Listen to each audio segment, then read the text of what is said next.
The cold dirt beneath his palms stung like broken glass. He pulled himself forward, coughing ash into fog. Behind him, the fuselage hissed softly like a creature dying in its sleep. Flames licked the wing but didn't rise. There was no sound but the wind, and even that felt hesitant. He listened harder, as if expecting applause after a final scene. His wrist bled, cut by something invisible, or maybe by the script itself. He looked up at the trees, still, watching. Ancient. They'd seen more wrecks than cameras ever had. The world had no soundtrack here, only breathing, and the slow creak of metal remembering it once flew. Leonardo whispered, "This wasn't turbulence, it was direction." And the ground didn't disagree. The seats were nothing but wire and char. Safety instructions curled in the heat like old parchment. His shoes sank into carpet soaked with wine and jet fuel. A half-burnt shoe print marked where someone once panicked.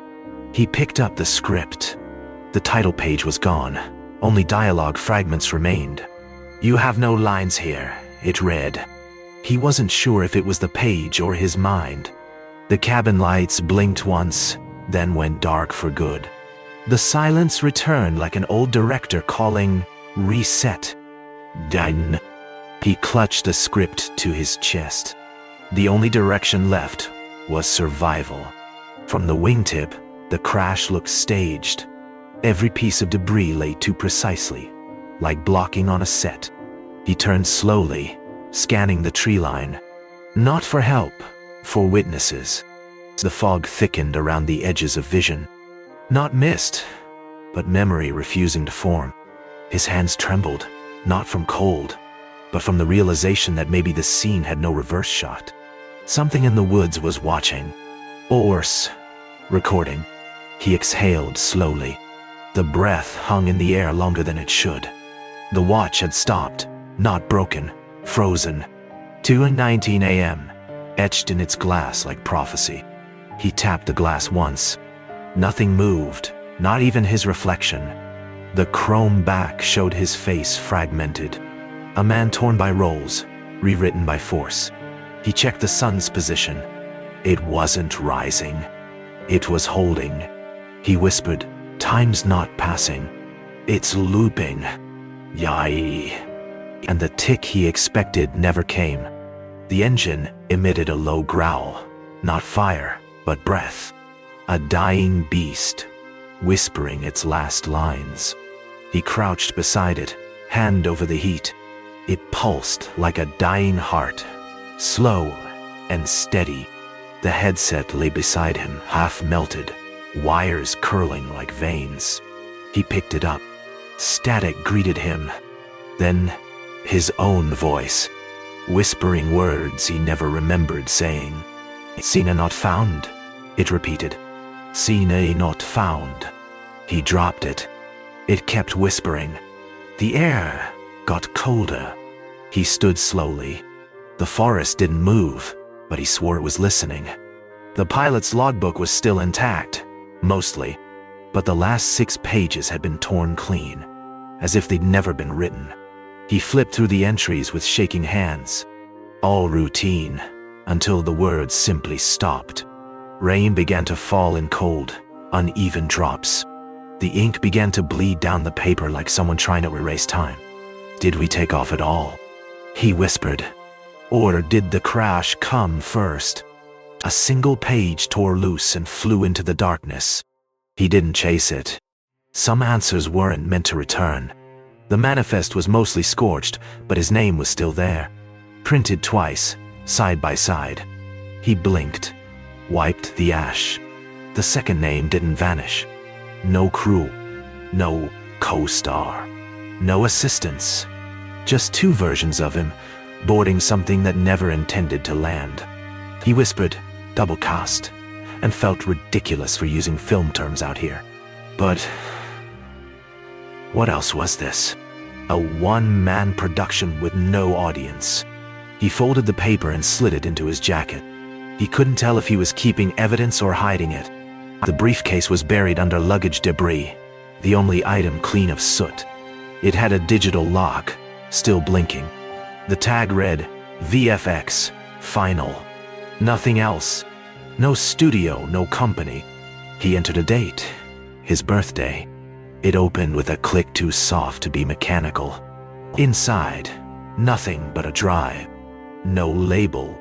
Just metal and potential. He stared at it for a long time. This wasn't a flight case. It was an edit suite. He whispered, "Are they still rewriting this?" And the wind almost answered yes. The fog returned like a curtain cue, seeping through the tail section with eerie grace. He held his flashlight low, the beam flickering, casting long shadows that didn't match his own. Something in the corner of the wreck moved. No sound. Just the shift of weight. He froze, heart pacing like a scene too quiet before the jump. But no scare came. Just a breeze through twisted metal. Still, he didn't move again until the flashlight died completely. His notebook had once held character studies. Now, it held sketches. Over and over. Eyes and lenses. The drawings weren't neat. They looked frantic, as if he'd been compelled rather than inspired. Some eyes had irises. Others didn't. One had his own signature beneath it. He touched the page. It felt too warm, as if the drawing had just finished itself. "Who's watching this?" he whispered. And for the first time, the silence didn't feel empty. It felt crowded. His face in the metal was wrong, slightly off, eyes too wide, jaw too calm. It looked back with something between recognition and disapproval. He waved once. The reflection didn't move. He said, "This isn't a hallucination. It's a replacement." Yee. The panel flickered with light, just once, like an old projector bulb about to burst. He moved away slowly, not sure which version of him stayed behind. The buttons looked too clean. No soot, no dust, as if someone polished them mid-crash. Retake, reset, silence. Not labels you'd find on avionics. He hovered over retake, fingers trembling, unsure if pressing it would reboot the plane or erase him. He whispered, "If this is a scene, where's the director?" Then he laughed, dry and cracked. Maybe the director was him all along. But he didn't press anything. Not yet. Footprints became loops. Loops became patterns. Patterns started spelling numbers. He didn't remember starting, but now he couldn't stop. Each number felt familiar, like GPS coordinates or box office totals. He whispered lines under his breath. Dialogue from no film he could name. "We buried the reel in the wreck," he muttered. No one was left to screen it. Somewhere behind him, the forest echoed a single line back, reversed. The lens had survived, shattered but intact in purpose, a circular void, catching light and secrets. He stared through it like a telescope, only to find the view exactly the same, until it wasn't. The moon pulsed inside the lens. Trees bent the wrong way. He lowered it, blinked.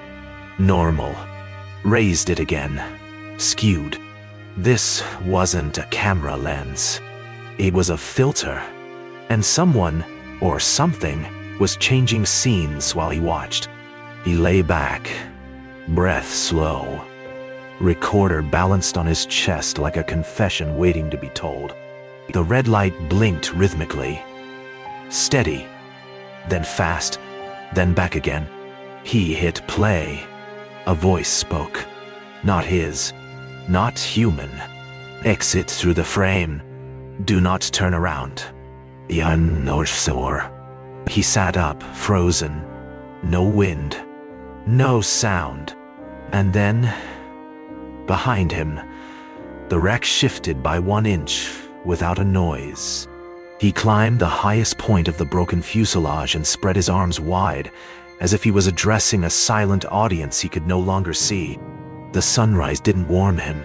It lit the wreck like a final spotlight, yellow and sharp, indifferent to the performance below. He paused, lips parted. Nothing came out. Sometimes, the best lines are the ones you never say. And he had no script left to follow. He turned a corner and froze. There, inside the shell of the cabin, was a tripod. Not burned, not tracked. Clean, with a camera still attached, red light blinking like a heartbeat. He approached slowly, afraid of being filmed or of being watched by something already gone. The viewfinder showed static, then his face, then black. He whispered, "How long has it been recording?" The camera didn't answer, but it kept blinking. On the cabin monitor, once meant for safety demos, his name scrolled across like credits no one asked for. Leonardo DiCaprio, unresolved error, code 404 frame. He reached to touch it, but the screen pulsed and stung his fingers with static. It wasn't a crash log. It was a character file. He wasn't in a film anymore. He was in a file that couldn't close properly. He set the recorder down gently, like a candle in a church, and hit record with the weight of a confession. "If you find this, don't fix the plane. Fix the story," he said. Smoke drifted past, carrying the scent of metal, memory, and something ancient. I was a passenger, but I might have been the pilot too. The red light blinked once more, then died. The camera lens rested on the wing, pointed at nothing, gathering fog like breath on glass. No figure moved. No voice spoke.